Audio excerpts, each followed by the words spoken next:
Bonjour à toutes, à tous. On va procéder à la prise de parole que vous écoutez toujours attentivement et passionnément. Donc un peu d'attention s'il vous plaît, ça ne sera pas long. Donc bonjour à toutes, à tous. Nous sommes réunis, agents de la fonction publique, citoyens avec vos organisations syndicales, devant vous ce matin, non pas par habitude, mais parce qu'en conscience, nous avons toutes et tous compris les enjeux de la période que nous vivons.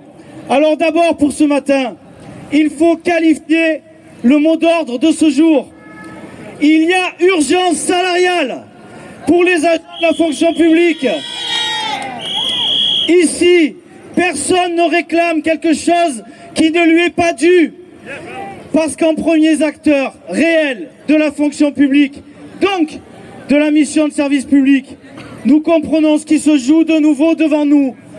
Big Bang, nouvelle réforme, choc de simplification, prime au mérite, simpliste comme la novlangue, simpliste comme ce langage du non-dire qui ne vise qu'à dissimuler la réalité, l'attaque permanente des acquis et des conquis sociaux.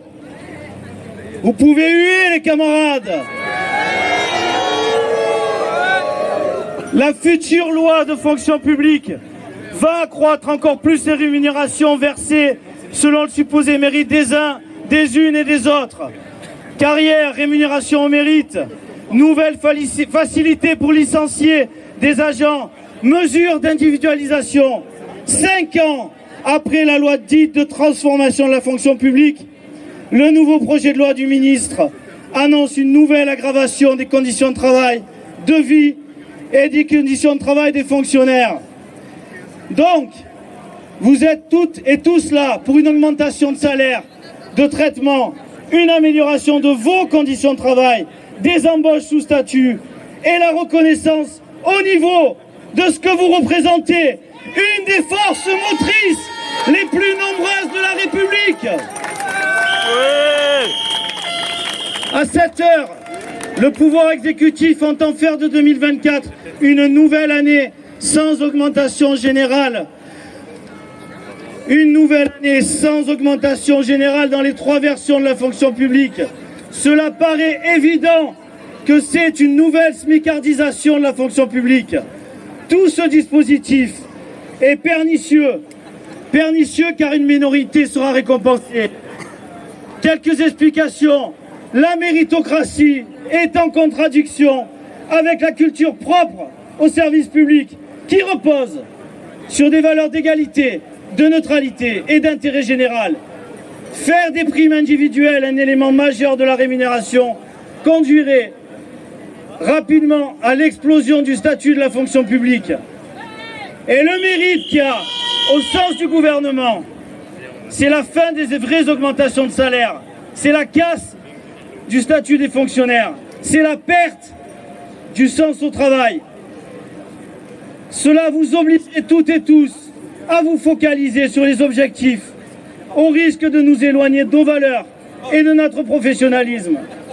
Un autre sujet majeur, au lendemain du 8 mars, alors que nous les femmes représentons plus de 60% des personnels, les femmes sont en moyenne rémunérées 14% en moins que les collègues masculins, dans les 3 versants. Nous les femmes partons toujours plus tard à la retraite à cause des primes dans la fonction publique qui ne comptent pas ou peu dans le calcul des pensions. Rappelons ici les milliards des faiseurs de guerre et rien pour les services publics et ces agents au service de la population. Donc, pour terminer, avant d'aller en manifestation, rendre visite au préfet du Var, les agents de la fonction publique et vos organisations syndicales revendiquent toujours une hausse de la valeur du point d'indice, seule de nature à répondre aux conséquences de l'inflation pour l'ensemble des agents publics. Vos organisations revendiquent de faire bénéficier les contractuels dans l'ensemble des mesures générales Nous revendiquons tous ensemble la défense du statut général des fonctionnaires, de l'emploi public, des conditions de travail. Nous revendiquons tous ensemble l'indexation de la valeur du point sur l'inflation et la revalorisation des grilles et des carrières féminisées. Enfin,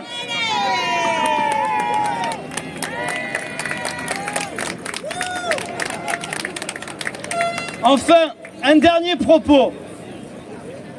Convainquons-nous toutes et tous de la force considérable que les 5,6 millions d'agents publics représentent en France. Toujours, c'est toujours vrai. Et votre pouvoir de nuisance, de mobilisation, de manifestation, de proposition est à construire devant nous. Alors, première étape, nous manifestons aujourd'hui et allons dire au préfet du Var, qui est le représentant de l'État ou de la politique du gouvernement, on se demande tout le mérite et la reconnaissance que les agents des trois versants de la fonction publique méritent plus que jamais. Il y a urgence!